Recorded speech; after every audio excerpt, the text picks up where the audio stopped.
नमस्कार। आज आप सबको मलबे का मालिक नामक कहानी, जिसके लेखक मोहन राकेश जी हैं, बताने जा रहा हूं। इस कहानी में हम देखेंगे कि कैसे भारत विभाजन की त्रासदी पर आधारित यह कहानी और शुरू से आखिर तक किस प्रकार से और किस किस पीड़ा से लोगों को गुजरना पड़ा, वो सारी चीजों को आप इस कहानी के माध्यम से अनुभव करेंगे कि लोग किस प्रकार की परिस्थितियों का सामना किए होंगे आजादी के पहले।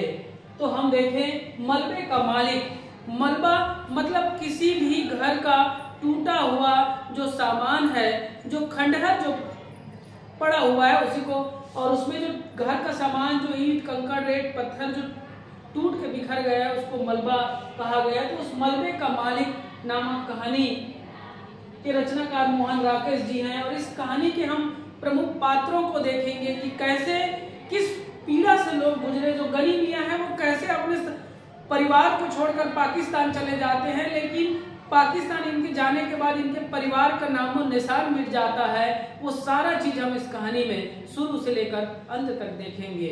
तो आप देखिए, कहानी का नाम है मलबे का मालिक और रचनाकार है मोहन राकेश। प्रमुख पात्र हम देख ले एक बार, फिर कहानी की उसमें प्रवेश करेंगे। गनी मियां प्रमुख पात्र हैं। मनोरी उसी पड़ोस का लड़का, अमृतसर के ही बांसा बाजार का रहने वाला लड़का मनोरी। रखे पहलवान, जिन्होंने गनी मियां के परिवार को पूरा उजाड़ के रख दिया घर की लालच के लिए, कि किस प्रकार से उन्होंने षड्यंत्र के तहत इसके पूरे परिवार को मार दिया, मौत की घाट उतारी, ये मौत की घाट उतार देता है। फिर हम देखें कि ये चिरागदीन गनी मियां का लड़का, जिनको गनी मियां बोले कि तुम चलो चिरागदीन मेरे साथ परिवार के सहित पाकिस्तान, तो वो नहीं जाते हैं। और उनके जाने, गनी मियां के जाने के कुछ ही माह बाद चिरागदीन को परिवार सहित चिरागदीन, उसकी बीवी जुबैदा और उसकी दो बेटियों को सुल्ताना और किस्मत को वहां के लोग और मुख्य रूप से जो रखे पहलवान है वो मार देते हैं। और उस समय के दंगे किस प्रकार से हुए उसका आप अनुभव करेंगे इस कहानी के माध्यम से। तो कहानी की शुरुआत होती है भारत विभाजन के 7.5 साल बाद। भारत और पाकिस्तान का हॉकी मैच है और पाकिस्तान के लोग भारत आए हैं हॉकी का मैच देखने। उसमें बहुत सारे लोगों में गनी मियां भी साथ आया है। और पाकिस्तान और भारत का जो मैच है वो एक बहाना था, लेकिन इनका मुख्य उद्देश्य था कि अपने पुराने समय अर्थात अपनी जन्मभूमि को एक बार देखना। जन्मभूमि में हमारा जो इनका जो घर था उस घर को देखना, उस आस पड़ोस को देखना कि क्या परिवर्तन हुआ है।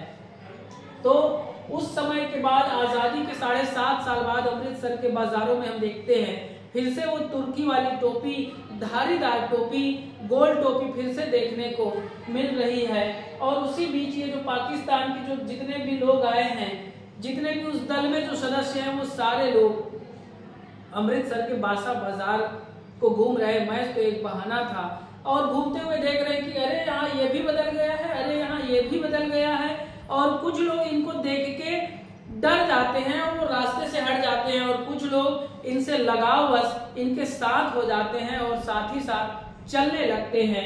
फिर उसी बीच लगातार जब चल रहे हैं तो उस बाजार में कई लोग डरते हैं और कई लोग आराम से जा रहे हैं। तो वो जो पास जा रहे हैं, जो अगल बगल इनके चल रहे हैं, वो पूछते हैं कि पाकिस्तान में क्या हाल है, पाकिस्तान में बुर्का का चलन बंद हुआ कि नहीं हुआ। तो बताते हैं कि पाकिस्तान में बुर्का उड़ गया। मतलब आप देखिए कहानीकार ने कैसे इसको बुर्का, एक जो पर्दा प्रथा है, उस पर्दा प्रथा को भी कहीं ना कहीं कहानीकार इस कहानी के माध्यम से हटाने की बात करते हैं। फिर उसी बीच जो गली मियां है वो धीरे धीरे सब तरफ घूम के देख लेने के बाद एक गली में घुस जाता है। एक तंग गली है, एक सकरी गली है। उस गली में घुस जाने के बाद देखता है कि एक बच्चा रोते हुए आ रहा है और उसको गली मियां पुचकारते हुए, सहलाते हुए बुलाता है कि हाँ बेटा तुमको एक चिट्ठी दूंगा। तो वो जैसे ही जेब से कुछ निकालता है देने के लिए, उसकी बड़ी बहन आती है जो रामदास की लड़की थी, 17 साल की लड़की। वो अपने छोटे भाई को पकड़ कर ले जाती है कि ये तुमको ले जाएंगे, तुम मेरे साथ चलो। इस प्रकार से वो लड़का अपना हाथ पैर हिला रहा है कि मुझे छोड़ दो, लेकिन उसकी बहन छोड़ती नहीं है। वो अपने साथ ले जाती है। तो उसी बीच गनी मियाँ वहीं खड़े हैं और उसी जब खड़े हैं आगे थोड़ा से बढ़ते हैं, उसके बाद एक जो लड़का है चाबियों का गुच्छा घुमाता हुआ आता है और उनको देख के वो ठिठक जाता है, रुक जाता है। तो गनी मियाँ कहता है कि तुम मनोरी हो ना? तो वो लड़का कहता है कि अरे आप मुझे कैसे पहचान गए? तो ये कहता है कि बेटा 7.5 साल पहले तुम इतने से थे। तो वो लड़का भी पहचान जाता है, जो मनोरी ये भी पहचान जाता है कि अरे आप गनी मियाँ हैं। हाँ बेटा मैं वही गनी मियाँ हूँ, चिराग दीना का पापा हूँ, चिराग दीना का वालिद हूँ, वही चिराग दीना जो तुम लोगों का टेलर था, कपड़े की सिलाई करता था, मैं उसी का पिताजी हूँ, उसी के पिताजी हूँ, वालिद हूँ। इस प्रकार से वो बताता है। फिर जो मनोरी है वो उनको ले जाता है, उनके कंधे को पकड़ कर कि तुम चलो मैं आपको दिखाता हूँ आपका जो टूटा हुआ घर है। तो मनोरी गनी मियाँ को ले जाता है और ले जाके उस मकान के पास खड़ा होके बताता है कि ये आपका मलबा है। उस प्रकार से वो उसको देख के वो जैसा सोचा था वैसा नहीं है, उनको एकदम से दुख होता है। मैं ये नहीं, गनी मियाँ कहता है कि मैं ये नहीं सोचा था कि इस मेरा जो घर है वो इस स्थिति में, इनकी स्थिति बिगड़ी होगी, मैं नहीं सोच पाया था।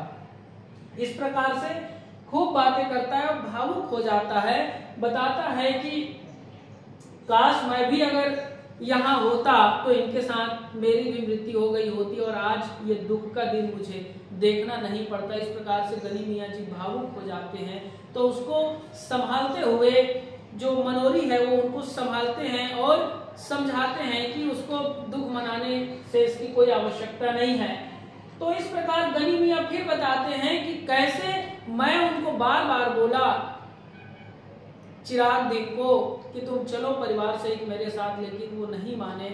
और भारत विभाजन के मुश्किल से 6-7 माह पहले उस घर को हमने बनाया था, लेकिन आज उस घर की क्या स्थिति है। वो एकदम भावुक होकर खड़े होकर रो डालते हैं, आंसू उनके आंख से बह जाते हैं। और उसी बीच आसपास के लोग चेहमे गोइया कर रहे हैं। चेहमे गोइया अर्थात एक दूसरे से बात कर रहे हैं कि अब रखे पहलवान की जो सारी सच्चाई है वो जो मनोरी गनी मियाँ को बताएगा कि रखे पहलवान ने किस प्रकार से उनके परिवार की दुर्गति की है, उनके परिवार के सभी लोगों को किस प्रकार से बेरहमी से मार दिया, वो सारा चीज बताएंगे।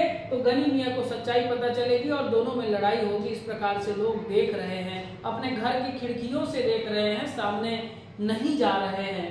तो उसी बीच लोगों की उम्मीद के मुताबिक जो मनोरी है वो बिल्कुल नहीं बताता और गनी मियाँ को वो सच्चाई पता भी नहीं चल पाती कि किस प्रकार से इन्होंने रखे पहलवान ने उनके परिवार का दुर्दशा किया है।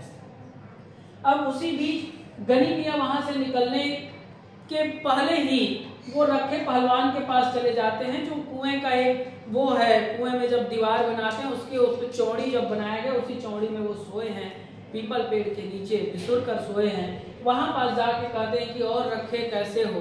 तो रखे भी एकदम से सहम जाता है कि कहीं मनोरी इसको मेरी जो सच्चाई है वो तो नहीं बता दिया है। इस प्रकार से वो सहमा सा आराम से जवाब देता है, लेकिन गनी मियाँ को कोई सच्चाई पता नहीं है।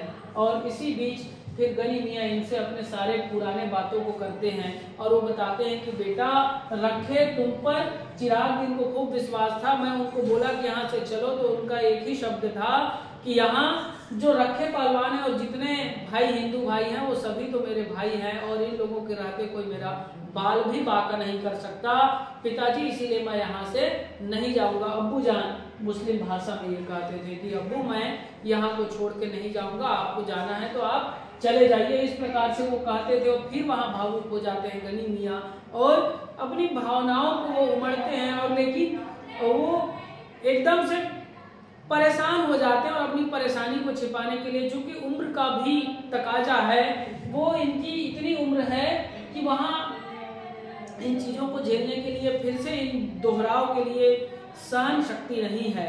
लेकिन फिर भी हम देखें कि कहीं ना कहीं जो गनी मियाँ है वो सारी चीजों को फिर से एक बार भोगता है। इतने दिनों तक भोग रहा है, वो भूल गया था कि चिराग दिन मेरा बेटा था, उनकी मृत्यु हो गई, उन सारे चीजों को वो भूल रहा था। लेकिन आज इन चीजों को देखकर उनकी यादें फिर से ताजा हो जाती है और वो एकदम से भावुक हो जाते हैं और गनी मियाँ से बात करते हुए बताते हैं कि बेटा उनको तो ऊपर विश्वास था, वो कहते थे कि इनके बिना, इनके रहते मेरा कोई कुछ नहीं कर सकता, लेकिन उनको कुछ और ही मंजूर था। फिर हम देखें कि जो रखे पहलवान से ये गनी मियाँ निकल जाते हैं भावुक होकर अपनी पतली छड़ी लेकर, और रखे पहलवान उसी कुएं के पास रह जाता है और जाके उस मलबे पर फिर वो अपना कब्जा कर लेता है। क्योंकि रखे पहलवान इस घर के जो ये मलबा है, उस मलबे का अपने आप को मालिक कहता था और उस मलबे के आसपास, उस जमीन के आसपास किसी को कुछ भी ना ही बांधने देता था, चाहे वो गाय हो, भैंस हो, कुत्ते हो, कुछ भी नहीं बांधने देते थे। और उसी बीच वो जाके फिर से मलबे के पास जाता है और जाके वहां एक कुत्ता इनको भौंकता है तो कुत्ते को ये भगाता है कि यहाँ मैं इसका मालिक हूँ। और लोग थोड़ा सा इनसे डरते भी थे, आसपास के लोग किस प्रकार से ये अपना खौफ बना के रखते थे। लोग इसीलिए इनसे बहस नहीं करते थे और ना ही इनसे किसी प्रकार से लड़ाई झगड़ा मोल लेते थे। और इसी बीच ये कहानी समाप्त हो जाती है। आप सबने देखा शुरू से आखिर तक किस प्रकार से भारत विभाजन की त्रासदी से कैसे कैसे लोगों को किस किस प्रकार से दुखों का सामना करना पड़ा, कितने लोगों को अपना परिवार का बिछोह सहन करना पड़ा और परिवार के साथ साथ अपनी जन्मभूमि को भी छोड़ना पड़ गया मजबूरी में। इन सारे चीजों का ब्यौरा ये कहानी हमें बताती है। अगर आप सबको ये अच्छा लगा हो तो इस चैनल को जरूर सब्सक्राइब करिए। धन्यवाद।